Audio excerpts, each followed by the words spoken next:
Greetings and welcome to another round of the Master Phil in Your Corner podcast. This is episode 90. What are you waiting for? Well, what are you waiting for? And we have a special guest who's going to address this. This is a great friend of mine. Love this guy. The guy's like ridiculously incredible. And we've known each other for quite a while. And welcome our special guest today, Max Shank. Max is a strength, kettlebell, bodyweight, master trainer, martial artist, author, guitar player, plays piano with his toes, all kinds of stuff.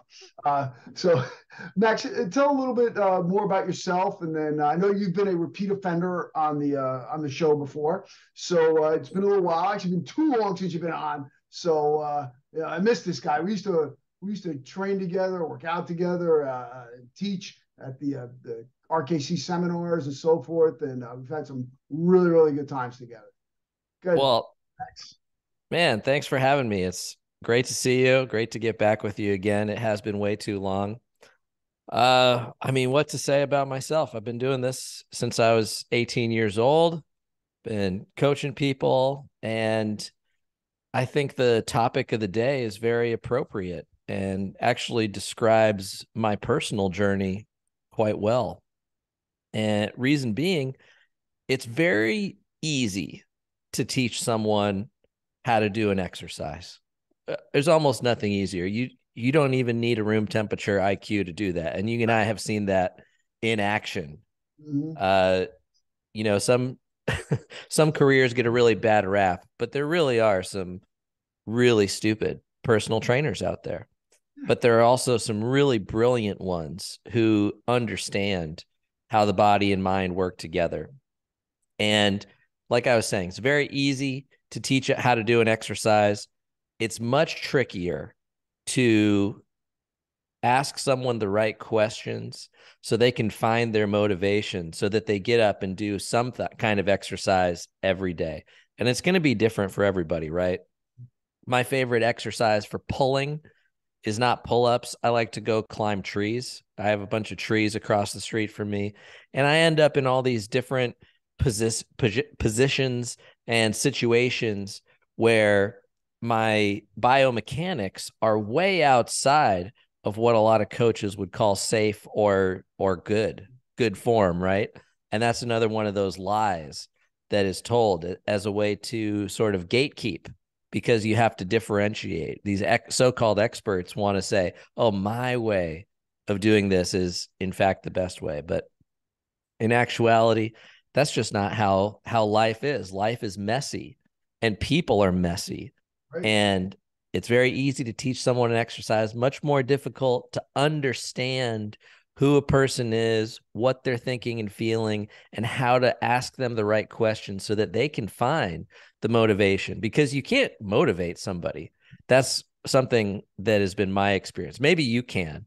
I see you get up in there and be like, Master Phil in your corner, but I've never had good success with that. The only thing I have had success with is to help people wrap their mind around what life means to them and what they do find meaningful, because it's very arbitrary what you find meaningful. Yes. Here's the thing that I've always maintained, that every body is different and every body is different. Like, we were talking about, okay, yes, you do have to have a base of form. Okay, great. You have a base, but you know what? Some people have a longer insertion points. Some people have a shorter femur, whatever it is. So some people can do different tasks and it's 100% fine for them, whereas it might kill another person. And not everyone likes to do the same stuff. Look, we like to do what we like to do. So, of course, we're going to have a bias toward it, but who's to say that Zumba isn't the answer or an answer for that person, or yoga or whatever it is? 100% agree with you. 100% agree. And I think that's where a lot of people get led astray. They take on these secondhand goals and secondhand dreams, I call them, because someone with a good physique said this is the way. And they're a gymnast or an Olympic lifter or something like that. And we're chasing all the wrong things because we just want someone to find us attractive most of the time. That's how most exercise gets started, right? And so you end up sort of worshiping this idol of a person. And so you become very dogmatic about whatever brand of BS that they're selling you. And then suddenly you close off your mind to the potential of anything else being a viable option for that. You know, and once you close off your mind, Done. you're done. You're done. Game over. We got you. You know what's funny? You brought up motivation, and yeah, you know what? Yeah, sometimes I get a little hyper and I motivate people. But here's something, and I was just teaching this in my class today. I think we like it, by the way. I think we like it when you do that. The only thing is, motivation is fleeting. You know, whereas drivers, what drives you? You know, that's where you're going to have a well-oiled plan. You're going to have something that you're not going to give up on. Where motivation, you know, it lasts for a short, I think it's finite, you know, and it burns out. Whereas the drivers, that's what's, you know, when it gets down to it, like, you know, if you're a wrestler, yeah, I'm motivated to take this guy down. I'm in on the leg. Well, he's pounding on my head and I'm trying to take him down. Well, what's keeping me from hanging on? What's keeping me hanging on that leg and keeping hold of it and not giving up until I take him down? Well, that would be my drive. Yeah. What keeps you going when it hurts, basically? Yeah. Because look, hey, I'm motivated to go running. Okay. So go out, run, la la la la la. 2 days later, like right now, it's like freezing out. It's like ridiculously cold. It's gonna be 2 degrees. Okay. Guess what? I'm not gonna go run, right? But now, if I'm driven, let's say I have I'm gonna go bring in wrestling because I used to have to do this. I'm like, gosh, I got to make weight tomorrow. I don't care what the temperature's out. I'm driven to make weight. I'm gonna go out there and run. And so where's that coming from? Is it a desire to win in combat? And is that desire coming from a deep need to rise above and prove yourself for some reason? I think of everything as a version of hunger, basically. Version of hunger. There's hunger, which is you want something, and then there's safety, which is you don't want something. It's like the carrot and the stick, basically. And a lot of people are motivated. Like my brother has really gotten his life together since he had a kid, and now he's got a second kid. And I've seen such a dramatic change in him. It doesn't even occur to him to be motivated or not motivated. It seems like it's like a no-brainer. He's got a family. He's the provider. He gets it done. I love to see it. It's really cool. So that's the reason in that situation. Yeah, see, that's his driver. Like exactly. When I was divorced and single, and I had my 2 young kids, failure was not an option. Yep. I lost my job, and then I had to. I went full time with my martial arts and fitness facility. It's hungry. You were hungry. Yeah, I was driven, hungry. I had no choice. I wasn't going to fail. Why? Because my kids were watching, and I had to do it for them, just like your brother. Mm-hmm. See, this is the thing that we really need to tap into on people as far as fitness goes, because I don't think a lot of people realize how dire the situation is, especially in this country.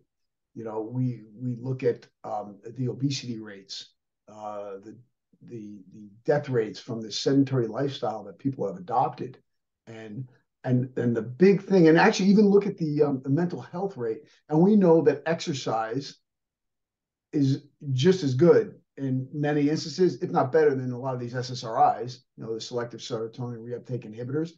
But the problem, you should definitely try it first. I mean, what the heck are we doing? Right, exactly. The exercise should be the prescription first and foremost. And if it doesn't work, hey, okay, you know what? It doesn't work. Now we have to go to the prescription drug. But it doesn't work like that. I was on I had a podcast prior to this one, and I basically walked out of the doctor's office. I had a new doctor, and the doctor was asking me, are you depressed? Gosh, you're almost 60 years old. This is before I was 60. Are you are you are you depressed? Are you anxious? I'm like, I'll tell you what, I'm getting anxious right now talking to you because you're getting on my nerves. I'm not taking any of your drugs. Well, and most people throw around those words like depression without even knowing what they mean. So whenever I hear someone say that, I always ask right away, what does that mean?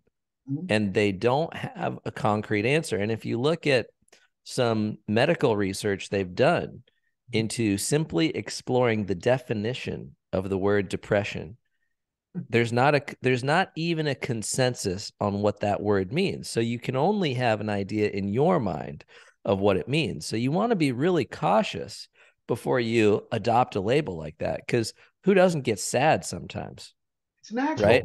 This chronic sadness is actually a luxury good. I'm going to say that again. Yep. Chronic sadness is a luxury good. When you're in the land of milk and honey, which is right now, and there's food everywhere, this is basically unprecedented for animals, what we have. I have a refrigerator full of food. I got a garage full of food. I got cold drinks. I got anything I could want at my fingertips. It's insane. And this is not something that is only available to the wealthy people. There's a surplus of food. People are killing themselves with too much food rather than not enough food. That in and of itself is totally insane.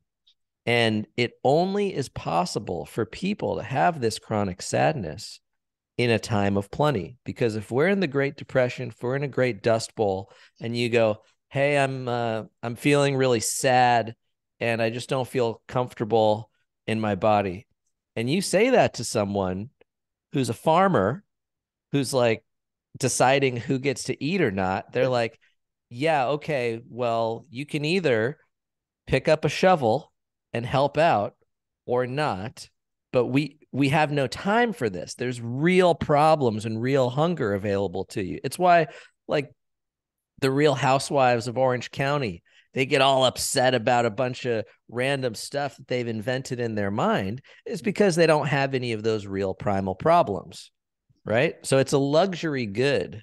Exactly. The funny thing is that, you know what, I have said this. I don't even know if we've had this conversation, but I've said this so many times. You know, the thing is that, you know, if we were being chased by a lion right now, right, would we be worried about what gender we are?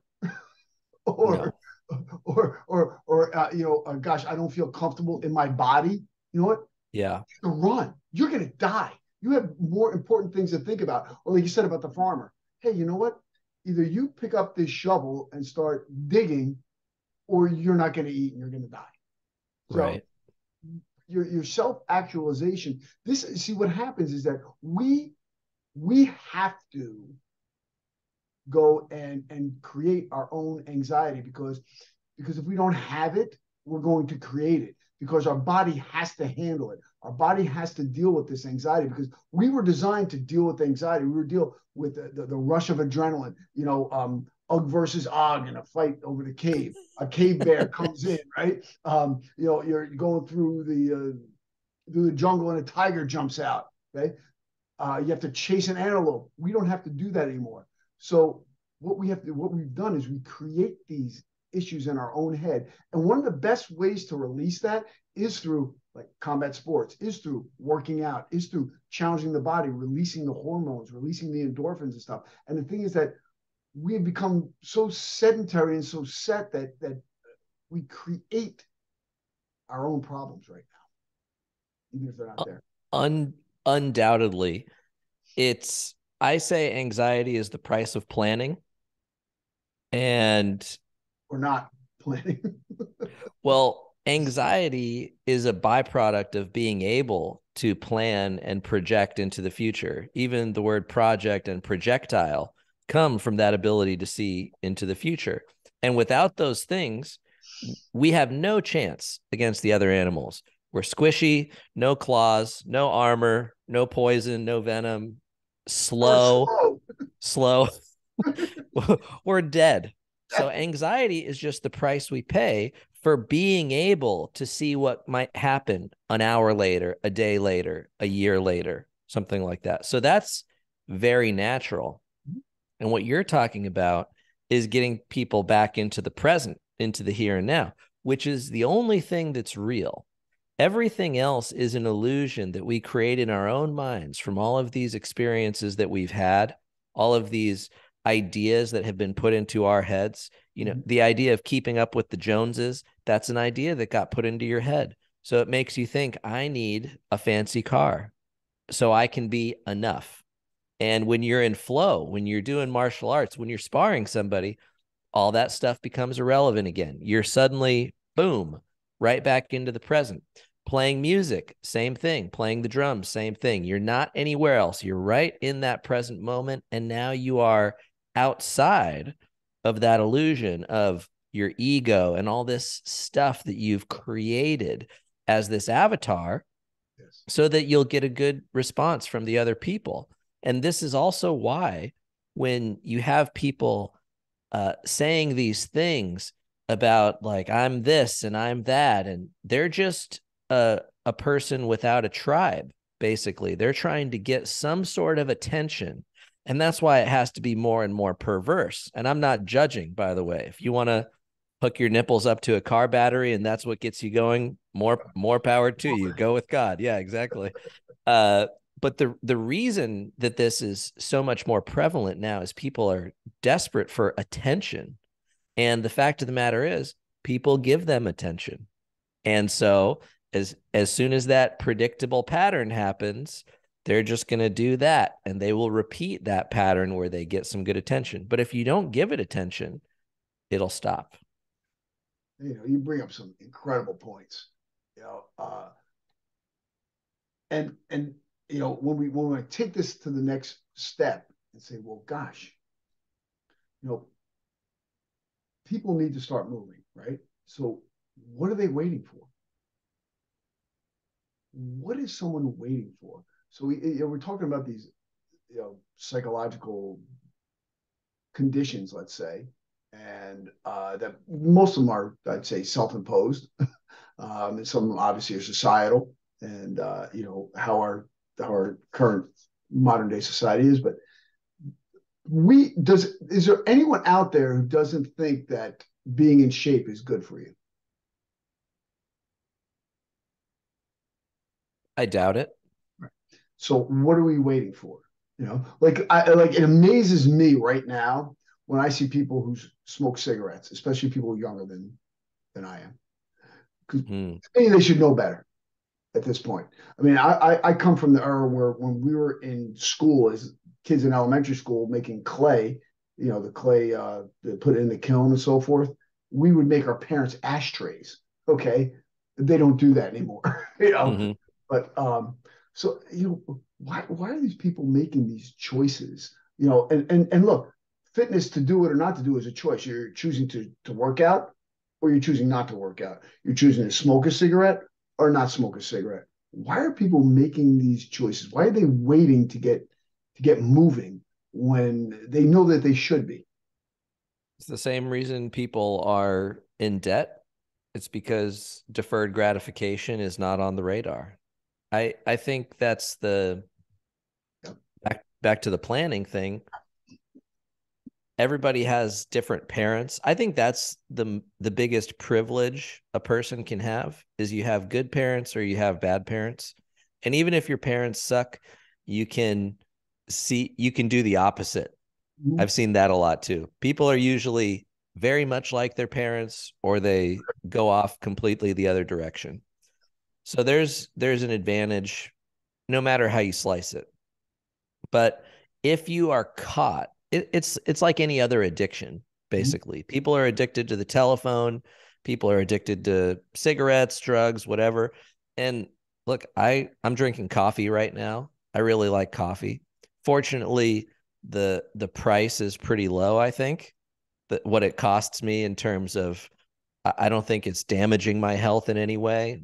In fact, some studies would say that it's neuroprotective, but I'm still more or less taking drugs. I'm taking caffeine, right? So it has to do with the big picture of how you put that all together. Some people can have just one drink, and some people can have 0 or 10 drinks, and there's nothing in between. Yeah. And if you're not moving your body, it's because you're using some other pacifier.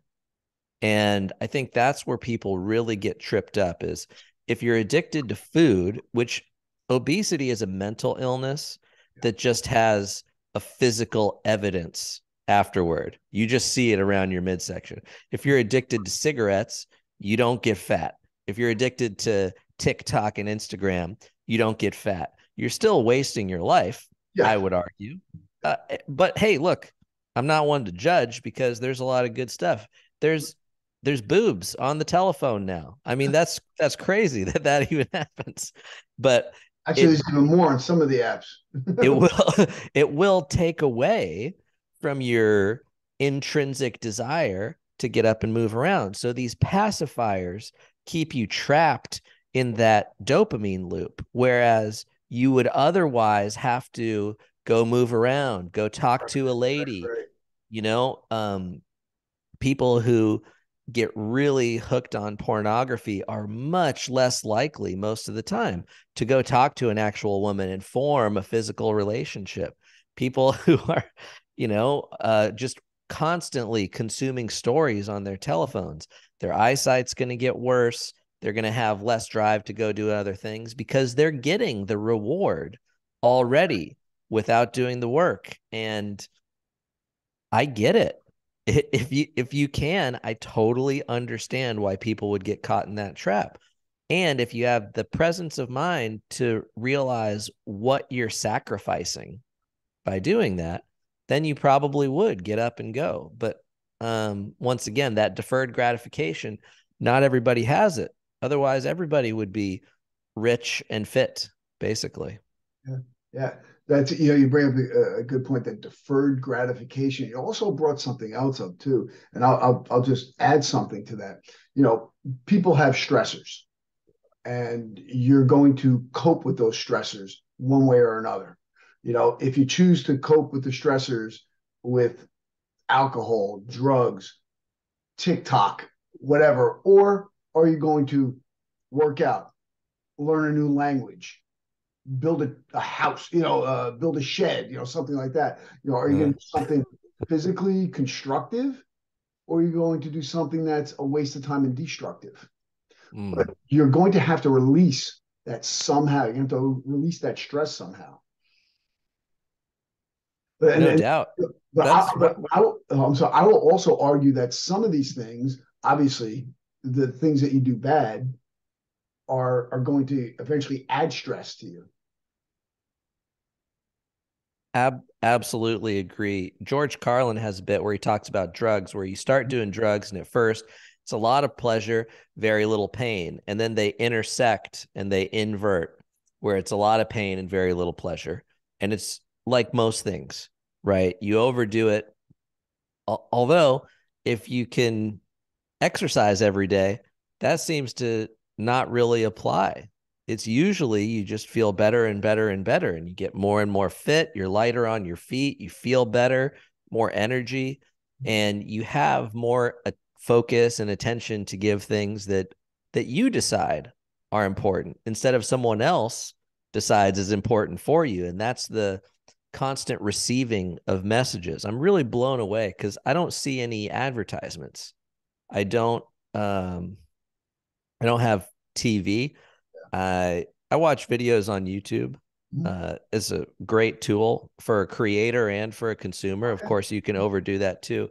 Right. But if you're watching a lot of advertisements, the only thing an advertisement does is say, you're not enough without this thing. You're lacking without this thing. And that constant boom, boom, boom, flashing lights, all that stuff, it really can start to dig into your psyche. Same thing with the lyrics of the music that you listen to. Same thing with the content of the movies and TV that you watch. Garbage in, garbage out. It's very tricky. It's very tricky. Yes, it's very, very tricky to navigate that. Well, you did bring up something, said, exercise, at a point, exercise can get to be too much. No People, doubt. people overtrain. But so that's something else I wanted to talk to you about, because I know that you have like a very unique approach on this. Like, basically, how much training does someone need to stay in reasonable shape and get What do stronger? you And, what do you consider reasonable? again, see, I'm talking about Yeah. healthy. So because to maintain health, you really don't have to work out that much. You don't even have to try hard. You No, never have to try hard. yeah, You could hang off of a tree for a couple minutes, go for a hike with a pack on some uneven terrain, preferably barefoot. You do that 3 to 5 days a week, oh, ideally every day. Done deal.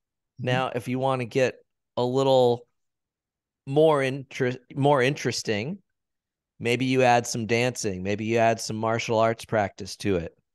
But as far as the demands for general life and feeling good, you want to be able to climb and you want to be able to carry something. And if you can do that, it's you're not going to encounter too many situations in life where you're seriously lacking. Yeah. And so it is very that's the basement, I would call it. You don't want to you don't want to lose your ability to walk or climb. That because you feel more and more fragile, and your physical capacity is going to influence your perception of the world around you. You see, as most people get older, they can't really look behind themselves anymore. They can't really swivel around. They get more and more of a tunnel vision. And so you feel more and more afraid. You feel more and more anxious. So you're constantly putting yourself in a sympathetic state, which is that fight or flight. And it's very important to be able to rest and digest in that parasympathetic state. Mouth breathing will do that to you, constantly throw you into fight or flight, not feeling very safe in your body, unbalanced. That's going to put you fight or flight and make you tense up. So your whole world shrinks and gets darker when you don't have some of these basic abilities to move around in your environment. So you could dance for 10 minutes a day and have almost all the skills you would ever need. You won't have really big arms, but as far as your ability to navigate the world comfortably, you'll be okay. Yeah. So again, like you said, when I asked you, well, to be strong and fit, it's very relative. But even if you want to add strength training in there, I mean, it's recommended that you do some strength training as well. And obviously, I I'm would. strength training. I would. Yeah, I'm definitely, because when you're stronger, you feel better and you have more confidence. You're going to have a better range of motion, especially if you train properly. Mm-hmm. It's one thing I definitely pride myself on, is the fact that I look at people my age; they can't move nearly as well as I do, and it's just because I'm consistent with my regimen. And Um, that's especially crazy because you've been in the equivalent of like 1,000 car crashes at yeah, this point with the way that you've lived. Like, I know. you are. I use you as an example sometimes because you just put people to absolute shame in terms of your fitness relative to the amount of physical traumas that you've had. But here's the funny part about it is, with all that physical trauma, you've never, in my opinion, based on what I've seen, I don't live your life, right? You've never let those physical traumas become a mental trauma. You move on to the next one. And I think that's where that victory is for you. You just say, okay, cool. Now what do we do? You And you know that's like why. I had my tendon repaired, right? Yeah. I had that done in August. It popped right off. It was like that for a while. So I went to the doctor. Listen to him talking about it like a car. The hubcap popped off. We threw it back on. Whatever. Well, it was funny because I go to the doctor and I'd recommend him. He's really good. Frank Alberta, I'm going to give him some props. I've sent people to him many, many times. I said to him, I go, yeah, I think, there's this new procedure where you have a little laser thing, kind of clean it up. And he goes, yeah, okay, well, we'll see. And so then we did the MRIs and so forth. And dude, that thing's completely off. We're doing the full blown surgery, anchors. Like, oh, and I go, well, you're finally getting to open me up. How's that? And I'll tell you, the things that when I first heard it, I mean, I couldn't even do a push up when I finished the recovery. I mean, I was on the bed just holding the plank, Uh-huh. and within 6 weeks, I was banging out 50 push-ups. Incredible. So this is here. Yeah. Right? The same thing when I shattered my leg in 3 places. When I did that, what did I do? I mean, I had my leg in a cast for 4 months, and I remember going up to the track and just trying to walk on it, and tears streaming down my face. Mm-hmm. And within 2 months, though, I broken the scar tissue up and built up the bone in it, and I was running 3 miles. Amazing. So, I didn't want to be one of those guys that, hey, you broke your leg, oh, you're done. You hurt your arm, oh, you can't use it. You're done. I'm not doing that. And then my neck surgery. I mean, I've had 8 surgeries, so. And it's part of your identity, really. You've made this a part of yourself that you are not willing to relinquish your physical capacity. And a lot of people, they just adopt that into their identity as if that's normal now. Oh, well, I'm not in high school anymore. I guess I just quit or whatever that is. Don't they And realize like you said, it's really all in your self, in your mind, in your thoughts, being able to control your thoughts. When I've had a lot of injuries too. I don't think as many as you, but I'm I've been. older. What's that? I'm older. Well, no one needs to know that. If you hurt one area, you do what you can with it, and then you just increase what you do everywhere else. You hurt your arm, 300 kicks a day. That kind of thing. Like there's so much that you can do. My first book, I only started doing front levers because I jacked up both my elbows originally. And I was like, how do I train my back without bending my arms? Boom, front levers right into the mix. Perfect. And so there's always something you can do. But once again, it all starts in the way that you think about your interaction with the world. And you can either start with an identity or you can start with a mission that molds your identity. And it gets a little tricky here because it's sort of circular reasoning. Mm-hmm. Simon Sinek has that phrase, it starts with why. And then James Clear's book is all about forming an identity and then having all of your behaviors reinforce that identity. So there are two paths that sort of go toward the same thing, I think. And I think that people will find the most satisfaction by just experimenting with different activities and see what they like the best, and then let that mold their identity into something else. So forget about your identity, forget about some mission that is just arbitrary anyway. Figure out what you would do no matter what. Like, what would you do anyway? And then everything else will fall into place. And it's like that old phrase, if you love what you do, you never work a day in your life. Right.